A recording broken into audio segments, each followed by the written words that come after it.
네, 이제 제가 먼저 묵상한 말씀을 나누도록 하겠습니다. 우리가 일전에 마태복음에 대해 함께 나눌 때 우리가 이런 정보를 함께 나눈 적이 있습니다. 마태복음은 유대인으로서 예수를 따르고자 하는 사람들을 위해 기록된 복음서이다 라는 정보를 미리 나눈 바가 있습니다. 마태복음은 예수를 따르고자 하는 유대인들을 위해 기록된 복음서라는 것이죠. 이것을 알기 위해 우리는 함께 역사적 지식도 나눈 바가 있습니다. 예수 당시에 로마 제국의 폭력적인 지배를 더 이상 견딜 수 없다라고 생각했던 유대인들이 예수 탄생 후 66년, 기원 후 66년에 예루살렘에서 대대적으로 폭동을 일으켰습니다. 그리고 이 폭동이 유대와 로마 사이의 전쟁으로 발전하게 됩니다. 전쟁이 된 거죠. 로마가 가만두었을까요? 결코 가만두지 않았습니다. 엄청나게 공격을 했죠. 그래서 결국 AD 70년에 예루살렘 성이 로마에 의해 완전히 파괴가 됩니다. 유대인들의 정신적인 기둥이 무너져 버려 내려온 것이죠. 이로 인해 유대인들은 예루살렘을 떠나서 뿔뿔이 흩어지게 됩니다. 고향을 잃어버리고 완전히 흩어져 버리게 되는 것이죠. 마음에는 독립을 열망하고 있고 마음에는 하나님 나라의 꿈이 있지만 로마가 자신들의 터전을 완벽하게 무너뜨리자 뿔뿔이 흩어져 버리게 되는 겁니다. 이때 많은 유대인들이 여러 도시로 흩어지는데 그 중에 한 곳, 로마 제국 안에서 굉장히 중요한 도시인 안디옥이라는 곳으로 도망치게 됩니다. 그런데 거기에 어떤 일군의 공동체가 있었어요. 거기에는 예수의 길을 따르기에 그리스도인이라고 불리던 유대인 공동체가 이미 있었습니다.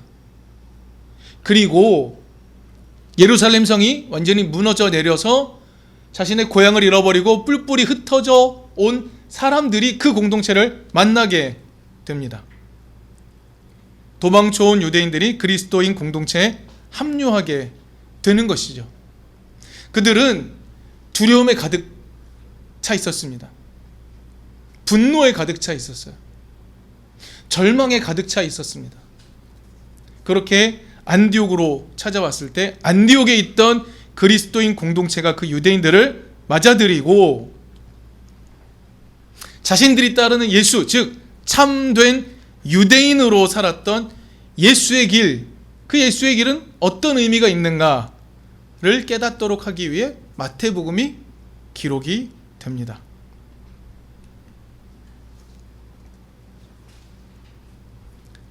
예수를 따르던 그리스도인들이 이제 고향을 잃어버리고 정신적 기둥을 잃어버리고 찾아온 유대인들에게 예수를 통해 새로운 희망을 알려주기 위해 마태복음을 기록합니다. 그래서 마태복음은 유대인에게 익숙한 제1성서, 우리는 그걸 구약이라고 부르죠.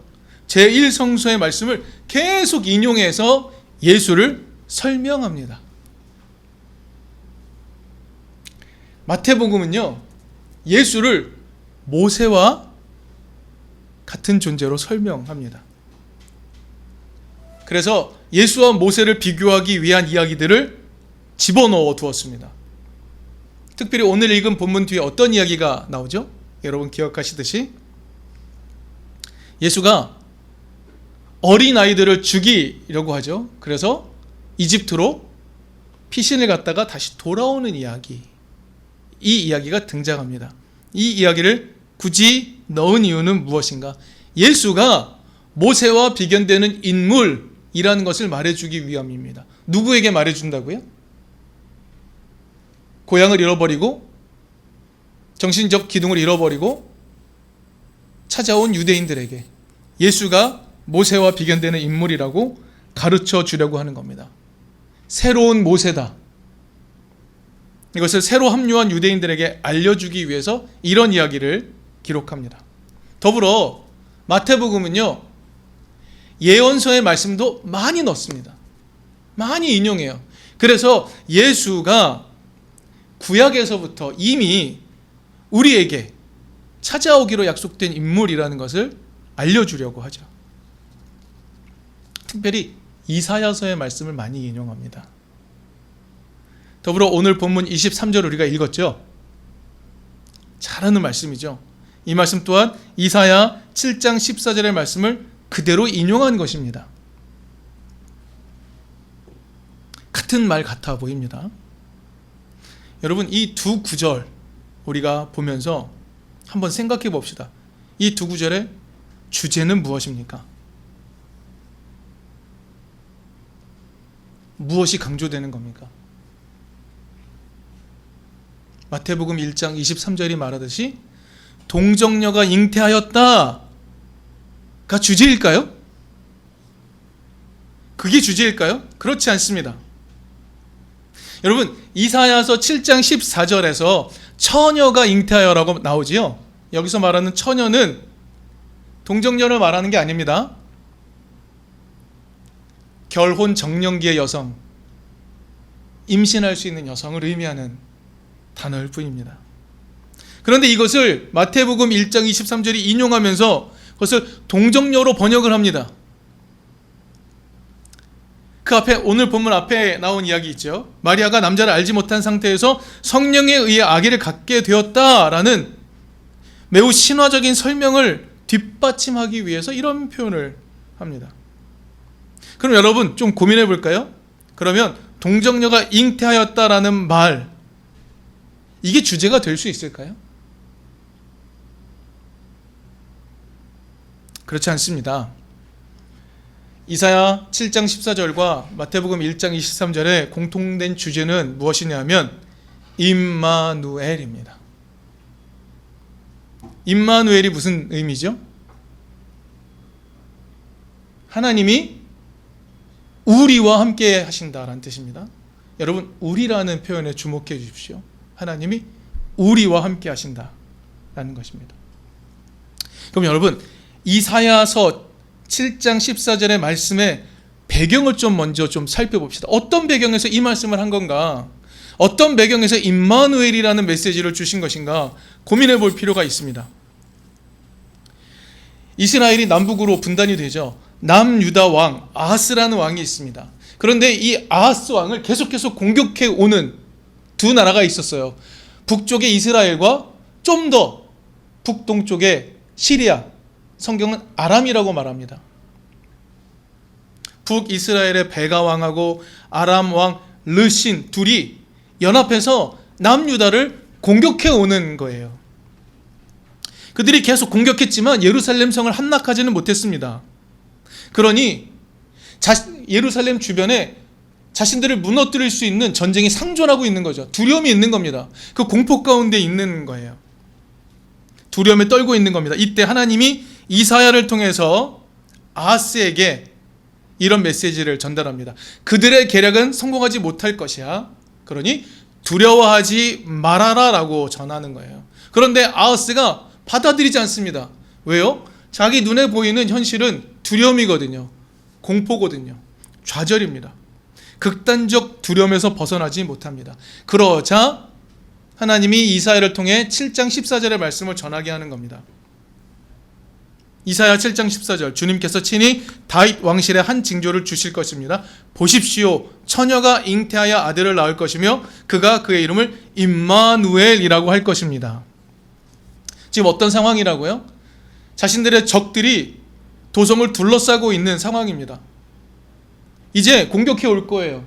죽음의 공포가 가득한 상황, 두려움이 가득한 상황입니다. 그런 중에 새로운 생명이 태어날 것이다 라는 메시지는 어떤 의미입니까? 희망의 메시지이죠. 너의 그 두려움을 하나님께서 물리치실 것이다. 그것을 경험하라 라는 것입니다. 그렇게 하나님께서 함께 계실 것이니 두려워하지 말라고 하시는 것입니다. 두려움이 눈앞에 보이는 상황 속에서 이 말씀이 주어졌습니다. 그러면 오늘 마태복음은 어떤 배경인가요? 이 말씀이 등장하는 배경은 어떤 건가요? 앞에서 말씀드린 것처럼 마태복음은요, 지금 자신의 나라가 완전히 무너져버린 상태, 예루살렘 성도 무너지고 자신들의 정신적 기둥이 다 무너져버린 상태, 희망을 상실해서 도망치듯 찾아온 그 사람들에게 예수의 이야기를 전하고 있는 겁니다. 이 말씀을 듣게 되는 사람들은 어떤 상태에 있는 사람들이라고요? 두려움 속에, 좌절 속에, 절망 가운데 있는 사람들이라는 겁니다. 그 사람들에게 오늘의 말씀이 주어지는 거예요. 1장 23절 이렇게 말합니다. 예수의 탄생은 이겁니다. 보아라, 동정녀가 잉태하여 아들을 낳을 것이니 그의 이름을 임마누엘이라고 할 것이다 라는 예언의 말씀을 이루는 것, 예수의 탄생은 그것을 이루는 것이라고 말합니다. 지금 안디옥 공동체를 찾아온 사람들은요, 죽음을 경험하고 찾아온 사람들이에요. 두려움을 경험하고 찾아온 사람들, 좌절을 경험하고 찾아온 사람들.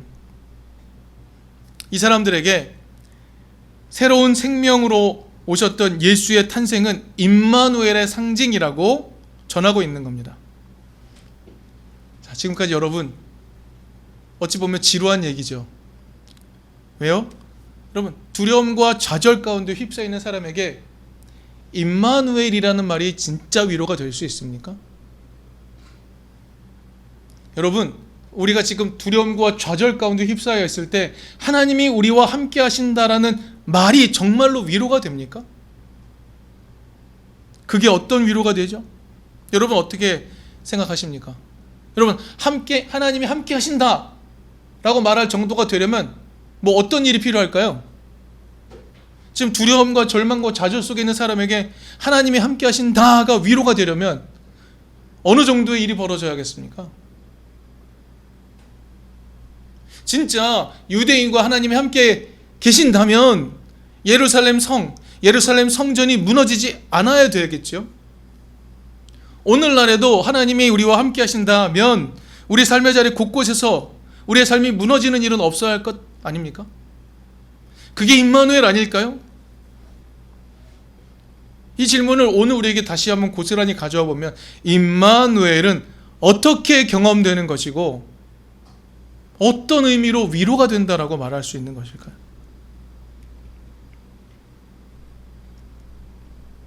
여러분, 마태복음의 이야기를 우리가 꼼꼼히 읽어가며 우리가 한번 그 길을 찾아가 봅시다. 마태복음은요, 예수가 임마누엘의 현현이라고 분명히 이야기합니다. 임마누엘을 아하스 왕은 경험하지 못했습니다. 그러나 예수를 통하여서는 그 임마누엘을 경험할 수 있다라고 마태복음 저자는 분명하게 이야기하는 거예요.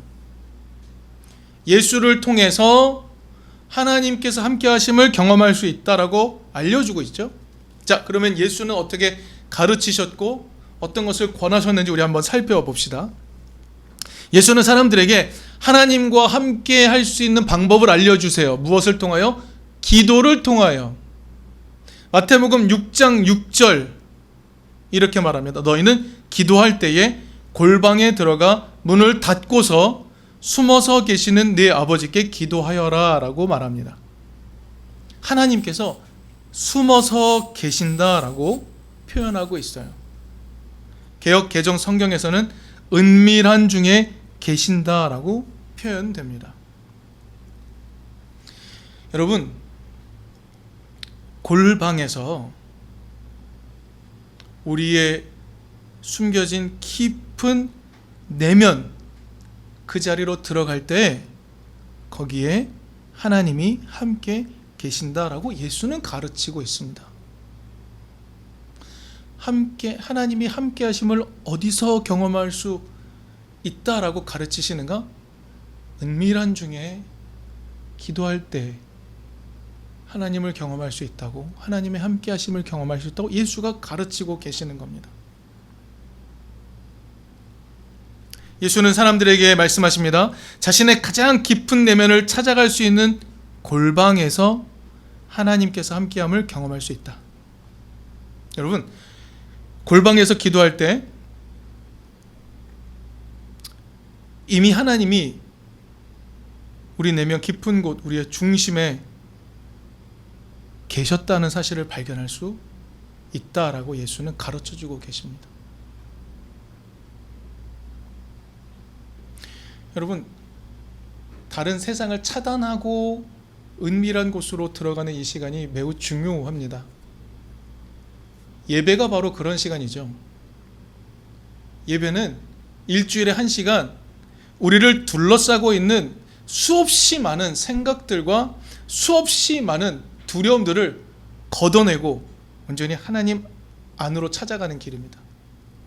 골방 안으로 들어가는 길이죠. 그렇게 골방에서 잠잠히 우리의 내면 깊은 곳으로 들어갈 때 우리는 거기서 하나님을 만날 수 있다라고 예수는 가르쳐 주고 계십니다.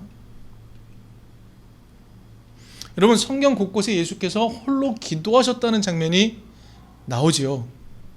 예수는 거기서 자신을 둘러싸고 있는 두려움을 이길 힘을 얻었습니다. 그 경험이 골방으로 들어가 하나님께서 나의 중심 안에 이미 계셨다는 것을 발견하는 그 경험이 두려움과 좌절의 현실을 넘어설 힘을 준다고 예수는 가르쳐주고 계신 것입니다. 그럼 또 질문을 한번 던져보죠. 지금까지 이 이야기는 하나님이 함께 하심을 개인적으로 경험하는 것이 필요하다라고 말하는 것처럼 보이죠. 개인적으로 경험하는 것이 필요하다. 그렇다면 임마누엘의 원래 의미, 우리가 아까 좀 더 강조하여 읽었던 부분 한번 생각해 볼까요? 하나님이 우리와 함께 하신다. 이것은 어떻게 경험할 수 있을까요? 기도의 경험은, 골방 안에 들어가 기도하는 기도의 경험은 각자 안에 계신 하나님을 만나는 경험, 그것이 됩니다. 그러면 그것이 임마누엘의 경험이 될 수 있을까요? 하나님이 우리와 함께 하신다는 경험으로 확장될 수 있습니까? 아직은 부족해 보이지 않습니까? 그 원리를 마태복음 18장 20절에서 발견할 수 있습니다. 예수께서 이렇게 말씀하시죠. 두세 사람이 내 이름으로 모여있는 자리, 거기에 내가 그들 가운데 있겠다. 두세 사람이 마음을 연합한다는 거 쉬운 일입니까? 어려운 일입니까? 너무나도 우리는 신속하게 답할 수 있습니다. 매우 어려운 일입니다. 우리는 그것을 지난 몇 개월 동안 애니어그램을 공부하면서 발견했죠. 가장 친밀한 부부 사이도 이렇게 마음을 합하기 힘들다는 것. 그러니 이등교회 공동체가 마음을 합하기는 더더욱 힘들다는 것을 우리는 깨달았습니다. 우리는 서로 많이 다르다는 것을 깨달았어요. 그러나 놀랍게도 예수는 우리에게 말합니다. 두세 사람이 마음을 연합하는 그 자리에 주님께서 함께 계시고 하나님이 함께 계신다 우리에게 알려주고 있습니다. 여러분, 두세 사람이 마음을 하나로 모으는 것은 기적과 같은 일입니다. 그런데 이 기적이 어떤 길을 통해, 어떤 방법을 통해 경험될 수 있는가? 여러분, 자기 안에 하나님이 계시다는 것을 발견한 사람은, 내가 아무 노력을 하지 않았음에도 하나님이 이미 내 안에 나와 함께 계심을 발견한 사람은 다른 사람 안에도 역시 하나님이 계시다는 것을 깨달을 수 있습니다. 하나님이 내 안에만 계신 것이 아니라 내 옆에 있는 사람 마음속에도 이미 계시다는 것을 깨달을 수 있게 되는 겁니다.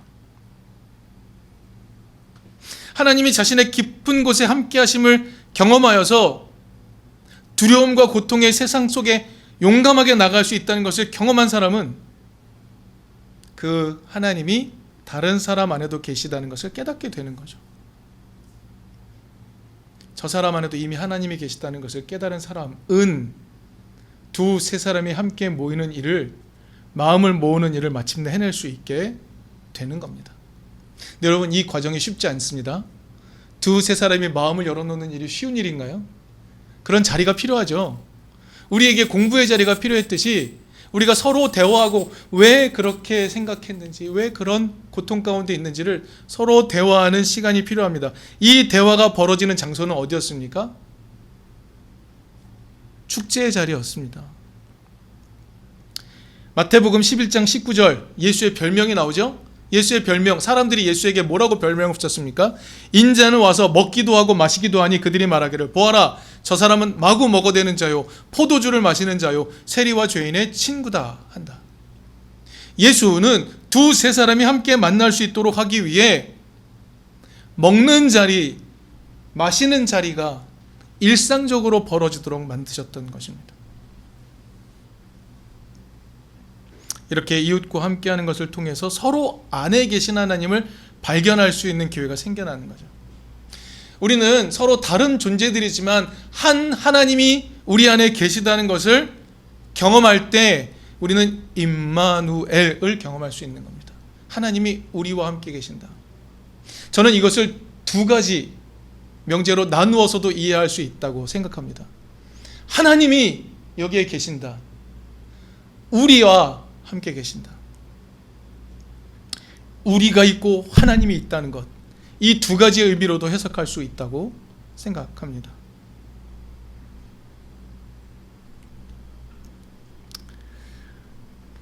사랑하고 존경하고 축복하는 이든교회 교우 여러분, 오늘 우리의 고통의 현실, 그것 때문에 우리는 당장 우리를 구원해 줄 수 있는 힘 있는 하나님을 필요로 할 때가 많습니다. 그런데 그럴 때 우리는 임마누엘을 경험하기 매우 어렵습니다. 성경은 또한 그런 하나님을 말하지도 않습니다. 하나님이 언제 우리의 기도에 신속하게 응답하시던가요?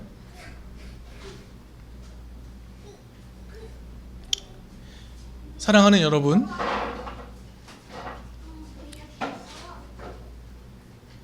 우리가 기도로 나아가려는 이유는 무엇입니까? 우리가 기도하려는 이유는 무엇입니까? 여러분, 오늘 우리의 삶에 우리의 현실을 우리의 힘으로 바꿀 수 없다는 걸 우리는 이미 알고 있습니다. 그러나 우리는 기도하는 이유는 무엇입니까? 우리의 두려움을 내려놓고 하나님 안으로 들어갈 때 찾아오는 놀라운 평화를 경험하고 하나님이 우리와 함께 하심을 깨달음으로 말미암아 세상의 두려움을 넉넉히 이기는 힘을 얻기 위해서입니다. 여러분, 하나님이 이미 우리 안에 계시다는 것을 발견할 때 임마누엘을 경험할 수 있습니다. 그때 우리는 세상을 넉넉히 이길 힘을 얻을 수 있습니다. 그런 기도의 경험으로 나아갈 수 있는 우리들이 될 수 있기를 바랍니다.